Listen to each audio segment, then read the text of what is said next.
আসসালামু আলাইকুম প্রিয় দর্শকবৃন্দ। আজ 22শে ডিসেম্বর সোমবার। আপনারা সবাই দেখতে পাচ্ছেন এটা আমার রসুনের জমি। আপনারা তো খেয়াল করতেছেন যে আমার রসুনের জমিতে প্রতিটা গাছের আগা মোড়া বা প্রতিটা গাছের আগা শুকিয়ে যাচ্ছে, হলদে ভাব হয়ে যাচ্ছে। এটা কিন্তু রসুনের একটা পচলা। আমি আমার এই জমিতে গতবার ম্যাকডোনাল্ড কোম্পানির এই যে ওষুধটা, ম্যাকডোনাল্ড কোম্পানির সিএম পাউডার, এর মধ্যে দুইটা উপাদান আছে, কার্বনডাজিম এবং ম্যানকোজেব। এই দুইটা উপাদান খুব ভালো কাজ করে। দুইটা স্প্রে করেছিলাম সেচ দেওয়ার পরে। তো এখন আবার দেখেন সেচ দেওয়ার জো হয়ে গেছে, মাটি একদম শুকিয়ে গেছে ঝরঝরে। তো এই অবস্থা যদি আমি সেচ দিই, আমার গাছের যে আগামরা বা যে শুকিয়েটা যাচ্ছে, হলদেভাবে হয়ে যাচ্ছে, এটা পরিমাণ কিন্তু আবার বেড়ে যাবে। তো আমি গতবার যেহেতু শুধু সিএম পাউডার এই ম্যাকডোনাল্ড কোম্পানি এটা স্প্রে করেছিলাম, এটা করার কারণে এই পচলার ভাবটা কিন্তু কমে নাই। তাই আমি এটার সাথে এবার এমিস্টার টপ, আপনারা দেখতে পাচ্ছেন এমিস্টার টপ, খেয়াল করছেন?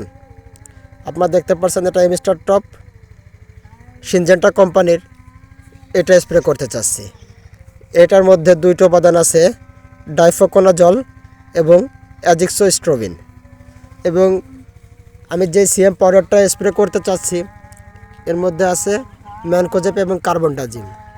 এই দুইটার সংমিশ্রণে স্প্রে করে দিলে আশা করা যায় এই রসুনের যে হলদে ভাব আগামরা এটা কমে যাবে। আমার রসুনের জমিটা পুরোপুরি সবুজ, যেটাকে আমরা কালো বলে থাকি, এই কালো হয়ে যাবে। তো এর সাথে আপনারা আরও একটি উপাদান মিশে দিতে পারেন, যেটা কীটনাশক বলে, বায়ার কোম্পানির এই সলোমন। এই সলোমনটা আপনারা ব্যবহার করে দেখতে পারেন, এটাই ভালো ফলাফল পাবেন। সলোমন 30 OD, এটা যদি সাথে মিশিয়ে স্প্রে করে দেন, তাহলে আপনার জমিতে যেই সময় যেই জাপ পোকা লাগে রসুনের, এই জাপ পোকা থেকে গাছগুলো সুস্থ থাকবে। তো আপনারা এটাও সাথে মিশিয়ে স্প্রে করে দিতে পারেন। এটা প্রতি লিটার পানিতে 1 মিলি করে হারে মিশিয়ে স্প্রে করবেন। মানে এক টবে 16 লিটার পানিতে 16 মিলি মিশিয়ে এটার সাথে স্প্রে করে দেবেন। আশা করা যায় আপনারা ভালো ফলাফল পাবেন। আর এমিস্টার টপ এক টবে প্রতি লিটার পানিতে 1 মিলি করে মিশিয়ে স্প্রে করবেন।